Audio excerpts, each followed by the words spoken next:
La palabra con nosotras, con nosotros. Una reflexión de la palabra cotidiana en diálogo con el acontecer de la comunidad.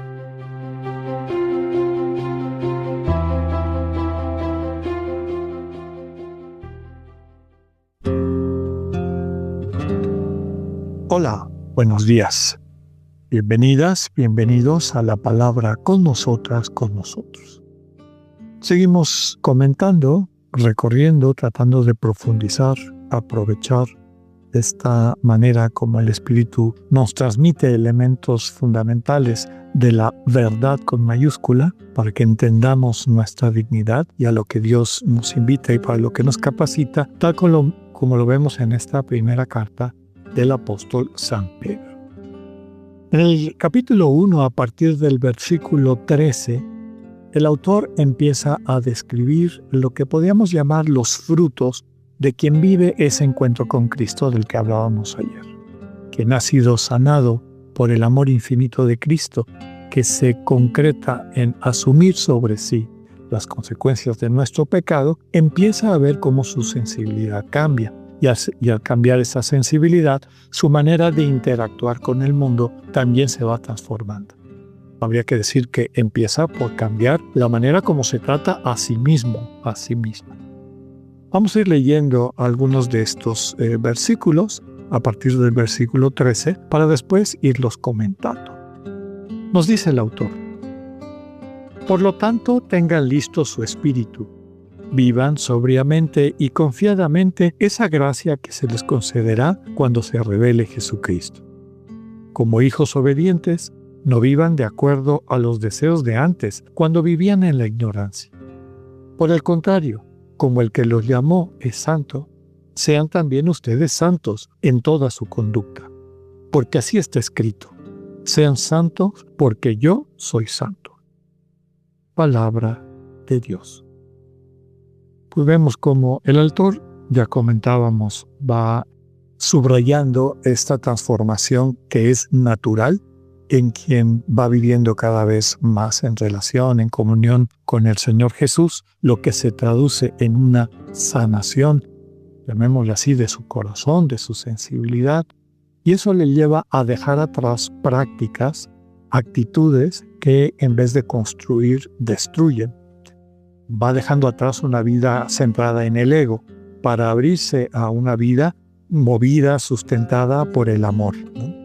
Entonces, tal como nos dice el texto, ahora que han recibido el Espíritu del Señor, vivan sobriamente y confiadamente la gracia que se les concederá cuando se revele Cristo. Vivir sobriamente, confiadamente, es decir, saber aprovechar los dones que Dios nos transmite, sin vivir esclavos de la incertidumbre, recordemos, o de la búsqueda compulsiva de seguridades. Recordemos aquel bellísimo himno a la providencia divina: no se preocupen de qué han de comer, de qué han que vestirse, etc. Busquen primero el reino de Dios, busquen primero, atiendan en primer lugar y por encima de todo su relación con Dios, es decir, que Dios sea el centro de su vida por el nivel de cariño y amor que han podido encontrar en Él y desde Él. Dios les va a ajustar con justicia divina y todo lo demás les vendrá por añadidura. Por eso quienes viven así tienen vidas sobrias. No necesitan de rodearse de muchísimas cosas. Saben qué es lo que necesitan y viven de acuerdo con eso, agradeciéndolo y disfrutándolo a plenitud.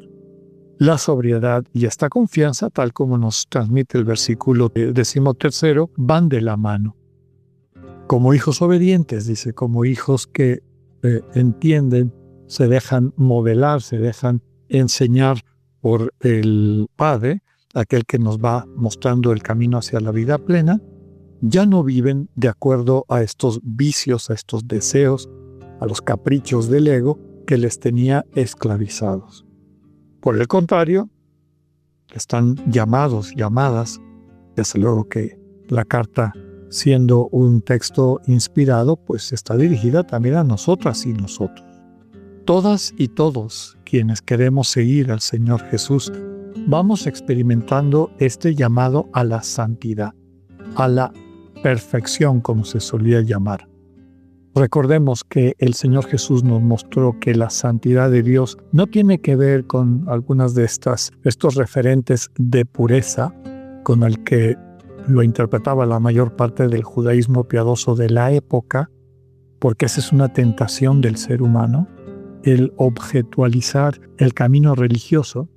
Entonces, si hay objetos, comidas, personas, etcétera, que puedo decretar como impuros y controlar y acercarme solamente a los objetos, a las cosas que yo considero que son puras, trato de seguir un camino de perfección, de santidad erróneo, que está alrededor de objetos, subrayando que Dios es santo porque Dios es puro o porque Dios tiene esta perfección vinculada a estos conceptos que fundamentalmente son humanos y con una pretensión de control del misterio divino.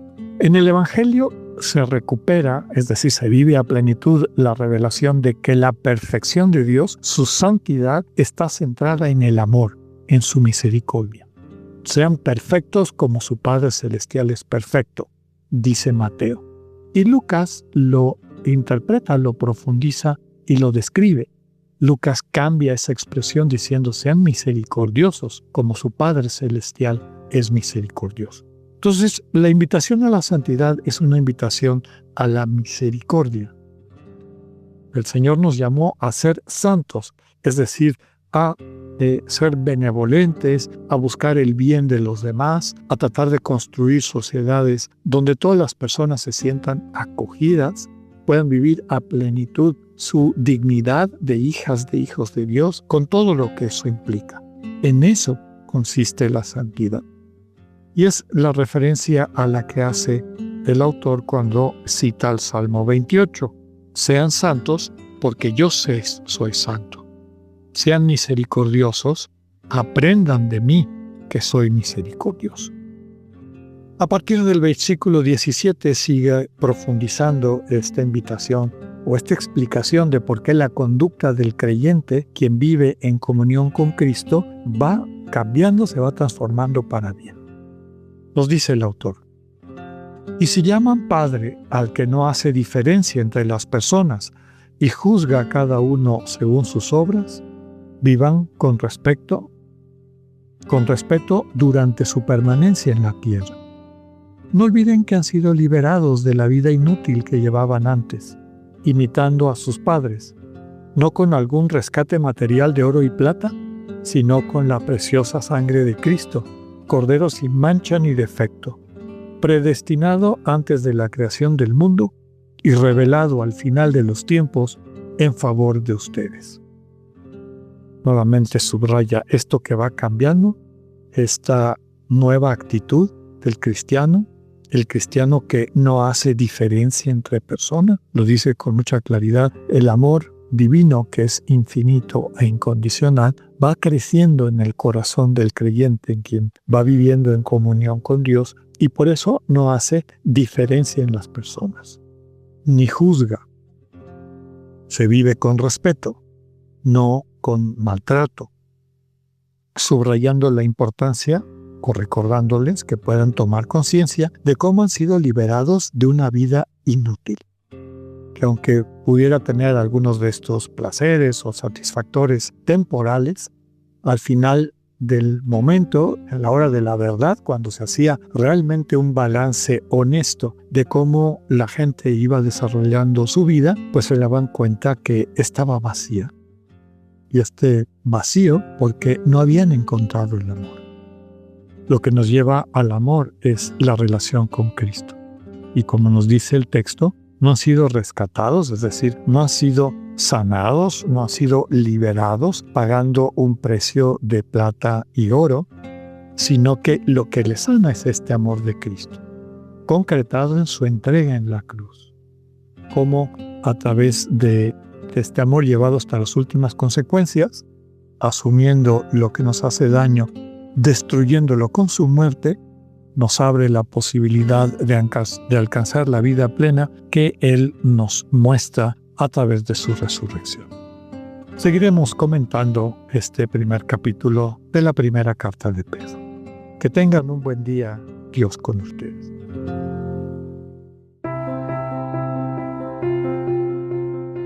Acabamos de escuchar el mensaje del Padre Alexander Satirka. Escúchalo de lunes a viernes a las 8:45 de la mañana por Spotify o por radioiberoleón.com. Esta es una producción del ITESO, Universidad Jesuita de Guadalajara y Radio ITESO 95.1.